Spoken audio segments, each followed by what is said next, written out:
Pasukan berkuda dan marching band bersiap memeriahkan kirap Hari Ulang Tahun Republik Indonesia ke-81 di kawasan Monas, Jakarta. Sebanyak 100 pasukan berkuda dan 45 motor pengawal kepolisian akan mengawal kirap bendera pusaka dan teks proklamasi menuju Istana Merdeka. Warga juga mulai memadati kawasan Monas untuk menyaksikan rangkaian perayaan. PT Jasa Marga Bali Tol memperoleh fasilitas pembiayaan Sustainability Linked Financing senilai 1,56 triliun rupiah dari PT Bank Syariah Indonesia Tbk. Anak usaha PT Jasa Marga Persero Tbk ini akan memanfaatkan dana tersebut untuk membiayai investasi aset jalan tol serta melunasi pinjaman pemegang saham.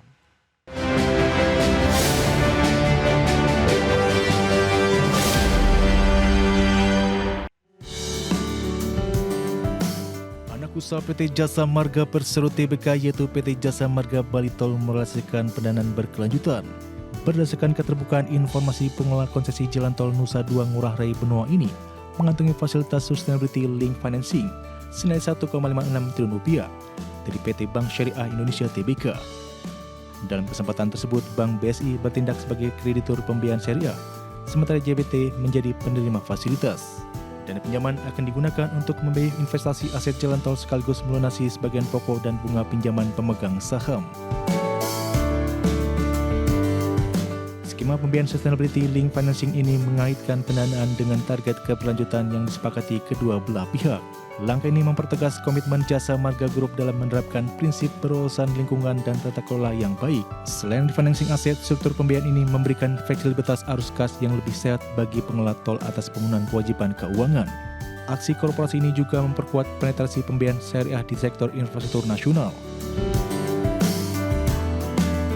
Sebelumnya, emiten berkode JSMR ini juga aktif memperkuat struktur pemodalan lini bisnis jalan tol di berbagai daerah. Jasa Marga telah menyalurkan suntikan dana dalam bentuk pinjaman pemegang saham sebesar Rp759 miliar kepada 4 anak usahanya. Rincian suntikan dana meliputi PT Jasa Marga Jogja Bawen sebesar Rp89,6 miliar, PT Jasa Marga Manado Belitung Rp330 miliar, PT Jasa Marga Jogja Solo Rp67 miliar, serta PT Jasa Marga Purbolinggo Banyuwangi sebesar Rp272,4 miliar. Berbagai sumber untuk ID Action. Pemirsa, pemerintah memastikan terus mendorong perekonomian lewat stimulus di semester kedua demi melanjutkan pertumbuhan ekonomi pada kuartal kedua yang tumbuh 5,29%. Menko Perekonomian yakin berbagai strategi yang disiapkan untuk semester kedua dapat mendorong momentum pertumbuhan di kuartal selanjutnya. Menteri Koordinator Bidang Perekonomian Erlangga Hartarto mengatakan capaian pertumbuhan ekonomi 5,29% tersebut menunjukkan fondasi ekonomi domestik masih kuat meski menghadapi tekanan global. Untuk menjaga daya beli masyarakat, pemerintah menyiapkan paket stimulus ekonomi senilai Rp26,34 triliun dengan mempertahankan harga BBM hingga akhir tahun, memperluas penyaluran kredit program. Erlangga juga menilai pertumbuhan ekonomi semakin berkualitas karena dibarengi perbaikan indikator kesejahteraan. Di mana berdasarkan catatan BPS, jumlah penduduk miskin pada Maret 2026 turun menjadi 22,93 juta orang, sedangkan jumlah penduduk bekerja telah mencapai 148,19 juta orang. Terus bekerja, konsentrasi untuk di semester kedua. Strateginya apa Pak untuk di kuartal selanjutnya genjot? Kuartal selanjutnya tentu investasi tetap kita dorong, kemudian industri yang terkait dengan pariwisata terus kita genjot, dan ini kan salah satu yang menarik, Nusa Tenggara dan Bali itu tumbuh di atas pertumbuhan nasional, sehingga sektor ini yang terkait dengan pariwisata terbukti bisa menggeliat, dan kita bisa dorong ini untuk low hanging fruit. Kementerian Perindustrian memastikan pemerintah memfokuskan insentif kendaraan listrik diberikan kepada tingkat komponen dalam negeri atau TKDN tinggi untuk mendukung program mobil dan motor nasional. Saat ini skema insentif tengah disiapkan Kementerian Keuangan dan Kementerian Perindustrian. Menteri Perindustrian Agus Gumiwang Kartasasmita menyatakan penerima insentif kendaraan listrik atau EV diarahkan untuk produk yang memberikan nilai tambah tinggi serta merupakan program mobil dan motor nasional. Menperin memastikan terkait kemungkinan insentif yang mempertimbangkan tingkat komponen dalam negeri atau TKDN Pihaknya siap mendukung keputusan Kementerian Keuangan yang akan mengeluarkan kebijakan insentif kendaraan listrik tersebut. Selain itu, Kemenperin juga telah siap menyiapkan aspek skema insentif sesuai dengan kebijakan yang ditetapkan. Di mana sebelumnya Menteri Keuangan Purbaya Yudi Sadewa menyatakan Presiden Prabowo akan segera mengumumkan insentif final untuk kendaraan listrik yang akan diberikan untuk 500.000 sepeda motor listrik dan mobil listrik. Dan kalau nanti pada saatnya pemerintah mengeluarkan insentif seperti apa yang tadi disampaikan oleh Pak Purbaya, pasti nanti secara teknisnya akan kami yang persiapkan, dan pasti fokus dari penerima insentif mobil atau kendaraan berbasis EV, baik itu roda 4 maupun motor, merupakan produk-produk yang memang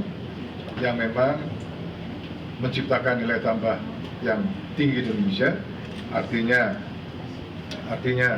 pendalaman strukturnya kuat, tapi juga yang tidak kalah penting, dia merupakan program mobil nasional atau merupakan program. Selanjutnya, pemirsa, sektor pariwisata Indonesia sepanjang semester 1 2026 sukses mencatatkan pertumbuhan positif di berbagai indikator utama.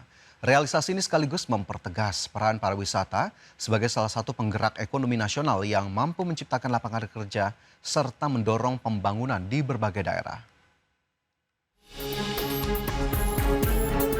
Sektor pariwisata Indonesia dari berbagai indikator utama sukses mencatatkan pertumbuhan positif sepanjang semester 1 2026, mulai dari kunjungan wisatawan mancanegara, perjalanan wisatawan Nusantara, realisasi investasi hingga tingkat okupansi hotel.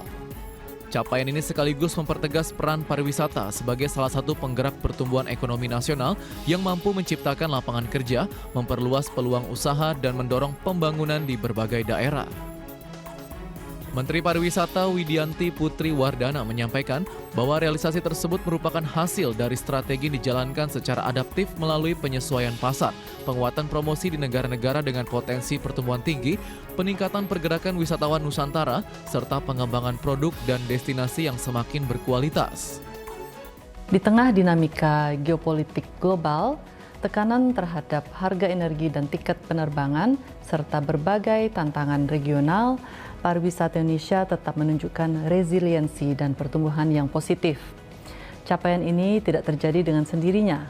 Pemerintah terus menjalankan strategi yang adaptif, termasuk melakukan pivot atau penyesuaian pasar, memperkuat promosi ke negara-negara yang masih memiliki potensi pertumbuhan, menjaga pergerakan wisatawan di dalam negeri, serta mengembangkan produk dan destinasi yang semakin berkualitas.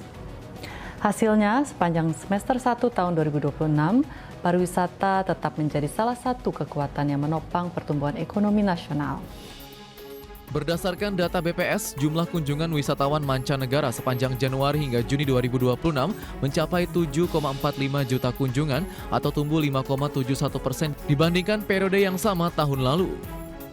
Raihan ini menempatkan Indonesia sebagai negara dengan pertumbuhan kunjungan wisman tertinggi kedua di kawasan Asia Tenggara, sekaligus menunjukkan strategi diversifikasi pasar yang dijalankan Kemenpar bersama pemangku kepentingan berjalan dengan efektif. Dari Jakarta, Tim Liputan IDX Channel.